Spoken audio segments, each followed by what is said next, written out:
C'était le 1er décembre 1943. Le soldat George Ritchie était en garnison au camp Barclay, Texas. Il venait d'être désigné pour aller suivre les cours du collège de médecine de Virginie. Il attendait d'être envoyé à Richmond pour y commencer ses études. Une semaine avant son départ, il dut entrer à l'infirmerie à cause d'une infection des voies respiratoires. La veille du départ pour Richmond, son état avait empiré. Mais il essaya de convaincre tout le monde que sa santé était satisfaisante.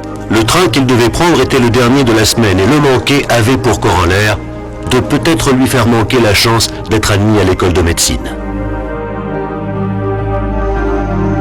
Il passa la nuit entière dans des quintes de toux qui ne s'arrêtaient pas, et avec une très forte fièvre. Il se rendait compte que son état était sérieux, et que sa fièvre était anormalement élevée. Il avait déjà suffisamment de connaissances médicales pour savoir qu'avec une fièvre au-delà de 40, son état était alarmant. Il se retrouva en état de choc après cette constatation.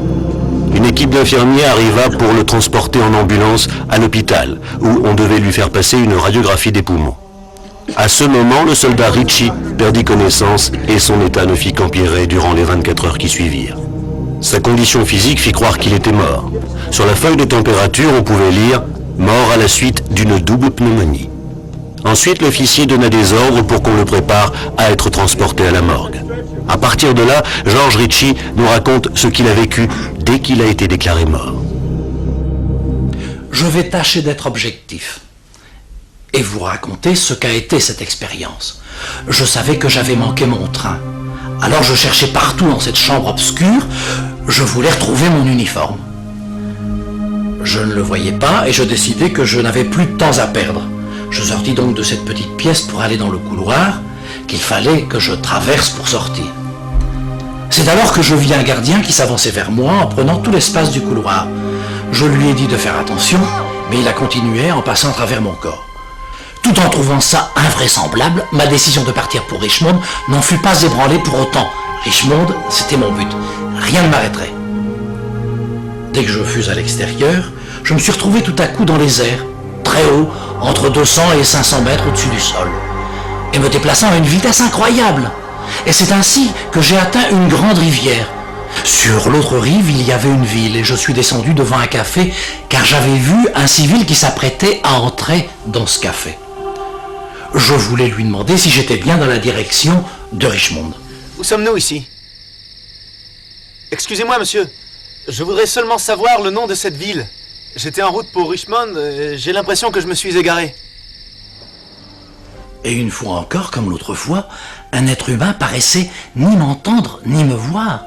Et puis je me suis approché d'un câble qui maintenait un poteau téléphonique, et en voulant m'y appuyer, ma main ne rencontra que le vide.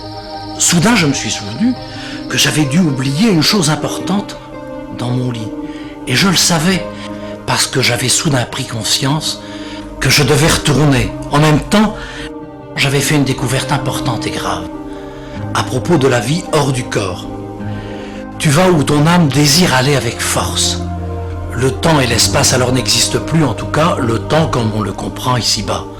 En arrivant à l'hôpital, je me rendis compte que je n'avais pas noté exactement de quelle chambre j'étais sorti.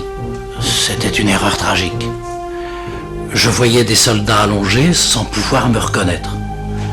Nous croyons très bien nous connaître, mais en réalité c'est faux, car on ne se voit jamais soi-même d'ici à là, excepté dans l'objet à 2 dimensions qu'est le miroir. J'ai vu beaucoup de soldats qui me ressemblaient, mais aucun n'avait ma bague de fraternité au doigt.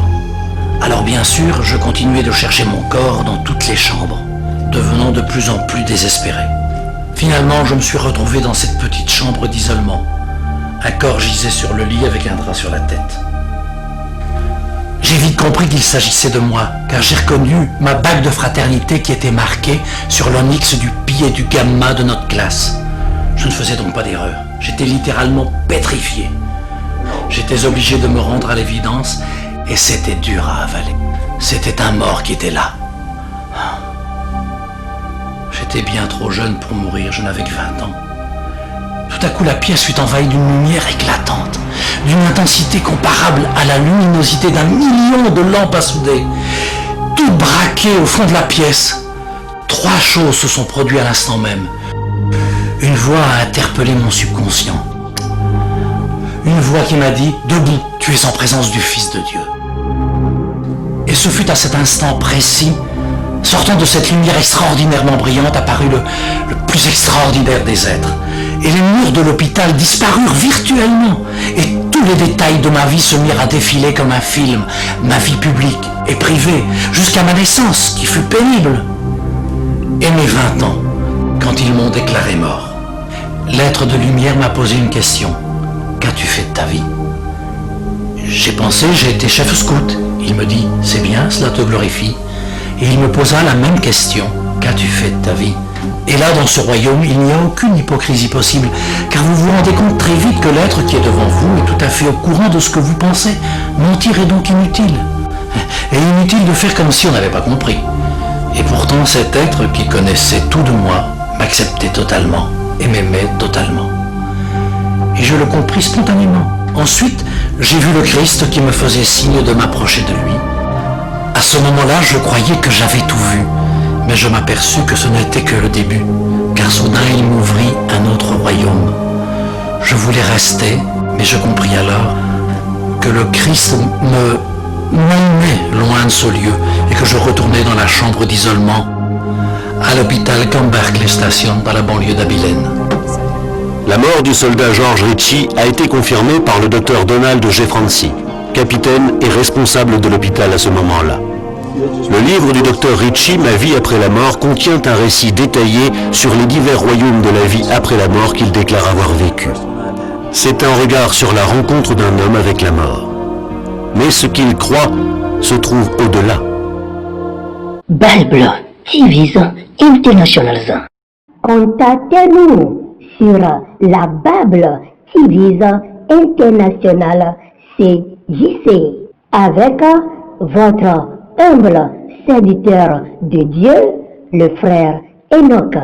Et vous aurez les messages, les films, les témoignages, les chansons, etc. chrétiens en vidéo comme en audio. Bible TV International CJC, l'enlèvement, c'est pour bientôt. Le Seigneur Jésus-Christ est déjà à la porte.